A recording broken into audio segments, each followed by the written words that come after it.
अगर रात में आपका मन सोने नहीं देता, अगर एक ही सवाल बार बार आपके दिमाग में घूमता रहता है, तो ये कहानी आपके ही मन की कहानी है। इंस्पायर्ड स्टोरीज में आपका स्वागत है। आज की कहानी है बेचैन मन की जंजीरें। रात के समय एक युवा भिक्षु अपने कक्ष में बैठा था। दीपक की हल्की लौ टिमटिमा रही थी। बाहर हवा बह रही थी, लेकिन उसके मन में और भी तेज तूफान उठ रहा था। वह लगातार सोच रहा था, क्या मैंने सही रास्ता चुना? क्या मैं ज्ञान प्राप्त कर पाऊंगा? अगर नहीं तो? अगर गुरुजी नाराज हो गए तो? अगर मैं असफल हुआ तो? उसके मन में एक के बाद एक विचार उठ रहे थे। जैसे समुद्र की लहरें किनारे से टकराकर लौट जाती हैं, वैसे ही विचार आते और उसे थका देते। उसने सोचा, मन शांत होना चाहिए, लेकिन यह तो और बेचैन हो रहा है।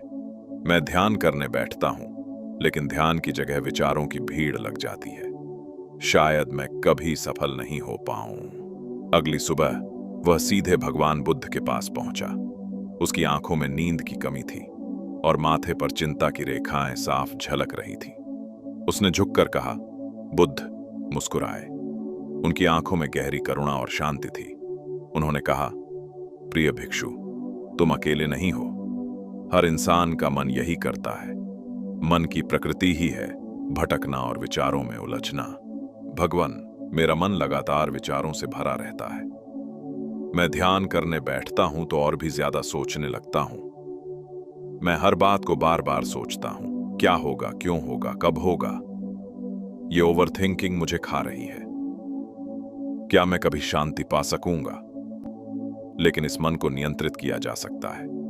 बुद्ध ने उदाहरण दिया। मान लो किसी इंसान को एक बाण लगता है। वह घायल हो जाता है, उसे दर्द होता है। अब सोचो, अगर उसी इंसान को दूसरा बाण भी लगे तो उसका दर्द और बढ़ जाएगा। पहला बाण वास्तविक समस्या है, लेकिन दूसरा बाण हम खुद चलाते हैं जब हम उस समस्या पर बार बार सोचते हैं, डरते हैं, चिंता करते हैं। यही ओवरथिंकिंग है।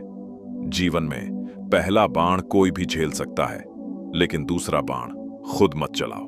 भिक्षु ध्यान से सुन रहा था। उसे लगा जैसे उसके भीतर कोई गांठ खुल रही हो। वह बोला, भगवान, तो क्या मैं हर समस्या पर सोचना ही बंद कर दूं? बुद्ध ने कहा, नहीं, सोच जरूरी है, लेकिन सही दिशा में। समस्या को पहचानो, उसका समाधान सोचो और फिर मन को छोड़ दो। अगर बार बार उसी विचार को दोहराओगे तो तुम कभी वर्तमान का आनंद नहीं ले पाओगे। विचार गाड़ी के पहियों की तरह है। अगर गाड़ी को बार बार एक ही जगह घुमाते रहोगे तो वह आगे नहीं बढ़ेगी। बुद्ध ने कहा, ओवरथिंकिंग रोकने की पहली चाबी है वर्तमान पर ध्यान देना।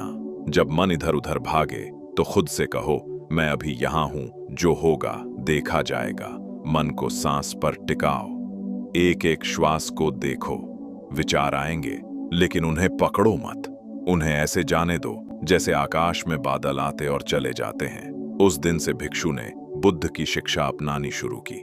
जब भी विचारों की भीड़ आती, वह मुस्कुराकर कहता, ये सिर्फ बादल हैं, मैं आसमान हूं। धीरे धीरे उसका मन हल्का होने लगा।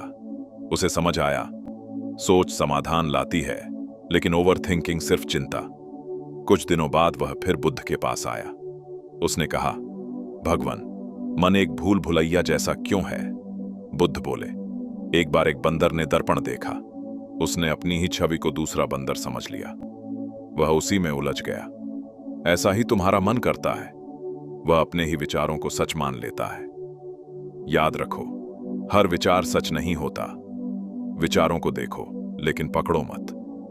विचार पक्षियों की तरह हैं। तुम उन्हें उड़ने से नहीं रोक सकते, लेकिन यह तय कर सकते हो कि वे घोंसला न बनाएं। बुद्ध ने कहा, अतीत चला गया, भविष्य आया नहीं। सिर्फ यह क्षण सच है।